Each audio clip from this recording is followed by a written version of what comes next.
Part 1. The day I lost everything. Sometimes the person who destroys your life is the one you trusted the most. My name is Olivia Bennett. I am 24 years old, and until last year, I believed my older sister was my best friend. Her name was Sophia. Growing up, we shared everything. The same bedroom, the same dreams, the same secrets. Whenever someone asked us if we ever fought, we laughed. "We're sisters," Sophia would say. "We'll always protect each other." I believed every word. I had no idea she was hiding a secret that would destroy my life. After graduating from university, I finally got my dream job at a marketing company in Chicago. It wasn't a high-paying job, but it was the first step toward my dream career. Life finally felt perfect. I rented a small apartment, bought my first second-hand car, and called my parents every Sunday.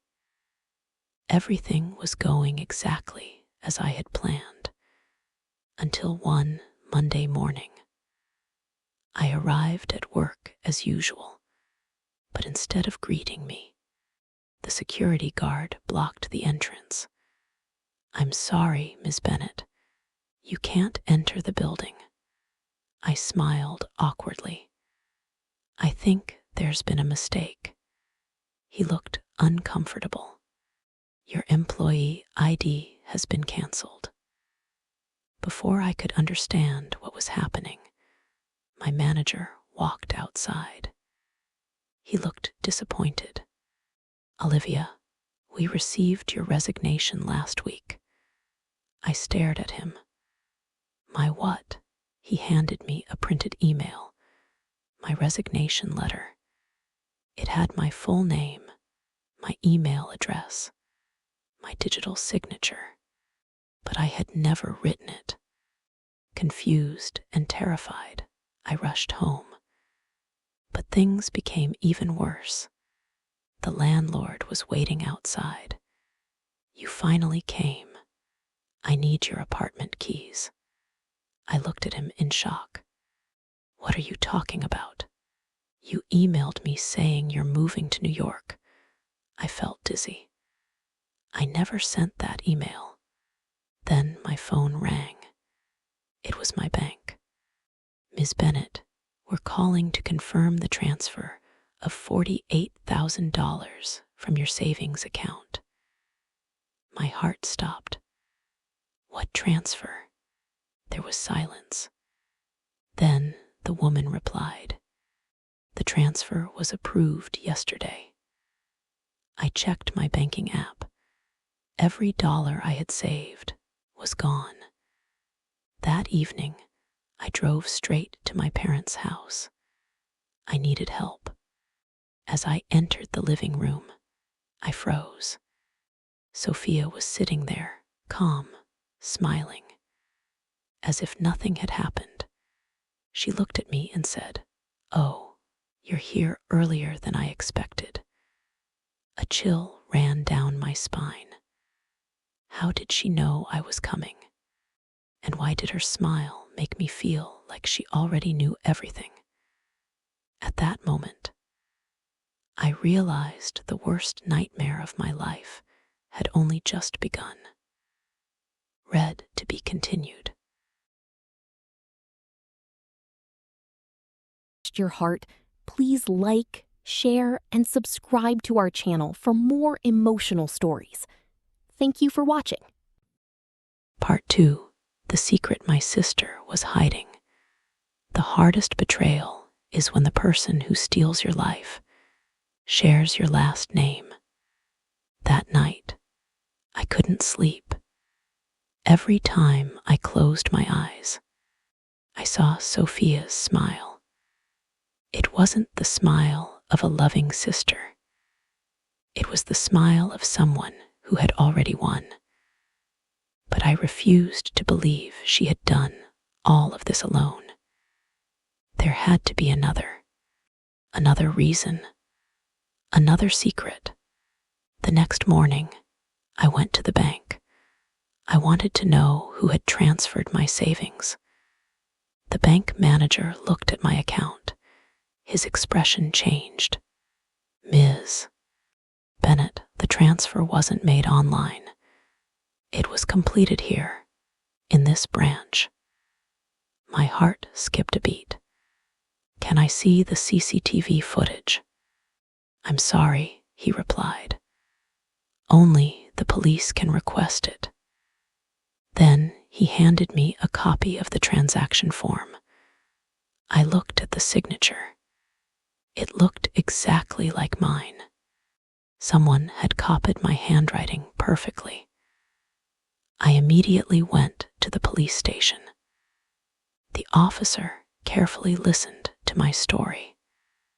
After reviewing the documents, he looked at me seriously. This wasn't an ordinary theft. Whoever did this knew your personal information. They knew your passwords, your identification, and even your signature. Only one person knew all of that, my sister. As I walked out of the station, I received a phone call. It was my best friend, Emily. Olivia, I just saw Sophia. She was at a luxury car dealership. What? She bought a brand new black SUV. My heart started racing. Sophia didn't have that kind of money, unless she was spending mine. That evening, I decided to follow her. She drove to a large office building on the edge of the city. I watched from across the street. A few minutes later, a man in an expensive suit walked out. He hugged Sophia. Then he handed her a thick envelope. She smiled. The two of them walked inside together. Who was he? The next day, I searched the company online. His name was Ryan Mitchell, CEO of Mitchell Financial Services, a company that specialized in identity verification and financial consulting. Suddenly, everything started making sense. This wasn't just my sister's plan. Someone with professional knowledge had helped her. That evening, I quietly entered Sophia's apartment while she was out. I wasn't looking for money. I was looking for answers. Inside her bedroom, I found a locked drawer.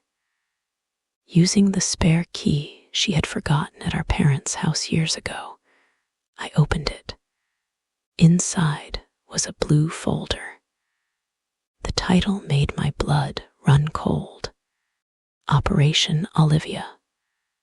My hands began to shake. Inside were copies of my passport, my driver's license, bank records, employment documents, even fake signatures she had practiced for months. It wasn't an accident. It wasn't a mistake. She had been planning to steal my identity for over a year. Then, I heard the apartment door unlock. Sophia was home.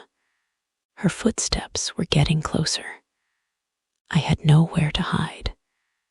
The bedroom door slowly opened. She looked directly at me, then smiled. So, you finally found my secret. Read to be continued. Clapperboard Part 3. Preview read My sister stole my identity. Part 3. The truth that shocked our family read. Your heart, please like, share, and subscribe to our channel for more emotional stories. Thank you for watching. Felt sick. Where is he now? Sophia looked at me. He's gone. His office is empty. His phone is disconnected. And the money is gone. For the first time, I realized that my sister had been manipulated too. But that didn't erase what she had done to me. The next morning, I took the USB drive. We went to the police. We told them everything. The fake documents, the stolen identity, the bank transfer, the missing money, and Ryan's involvement. The police began investigating immediately. But there was one problem. They needed proof that Sophia hadn't acted alone. Fortunately, I had one thing, the folder, and inside it was a hidden recording. Sophia had secretly recorded one of her conversations with Ryan. His voice was clear. Once we get Olivia's money, we'll disappear. The police listened carefully. That recording changed everything. 3 weeks later, Ryan was arrested at an airport. He had been trying to leave the country. The investigation revealed that he had stolen money from several people using the same method. Sophia had been one of his victims, but she was also responsible for what she had done to me. The court ordered her to repay the money she had taken from my account. She also faced legal consequences for using my identity. Our parents finally learned the truth. My father was devastated, not because of the money, but because his 2 daughters had nearly destroyed each other. Months passed. I slowly rebuilt my life. My bank accounts were restored. My identity was cleared. And eventually, I found another job. But things between Sophia and me were never the same. One afternoon, she came to my apartment. She stood outside my door. "I don't expect you to forgive me," she said. I looked at her. "You're right." Her eyes filled with tears. "I know, but I want you to know something." She handed me a small envelope. Inside was every dollar she had left. "I can't give you back the time I took from you. I can't give you back your job. I can't erase what I did. But I can start making it right." I looked at my sister, the same girl who had once shared my childhood, had become the person I trusted the least. But she was still my sister.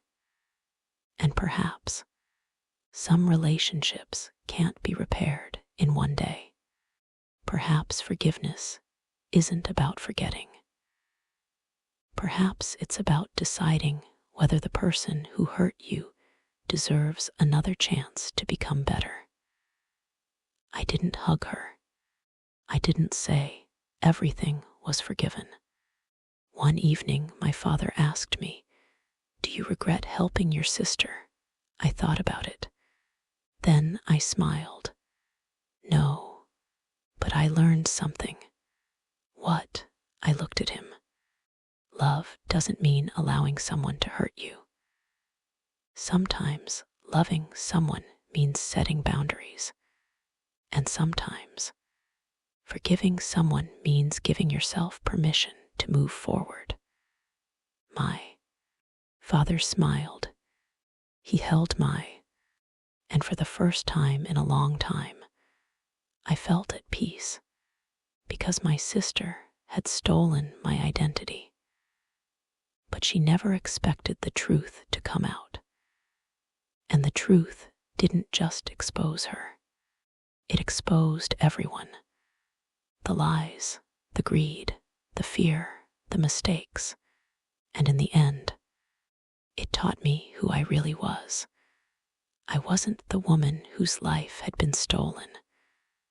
I was the woman who rebuilt it, stronger, wiser, and completely my own. Read the end, read. If you enjoyed this story, please like, subscribe, share, and follow our channel for more emotional and inspiring stories like this. Your support means a lot to us.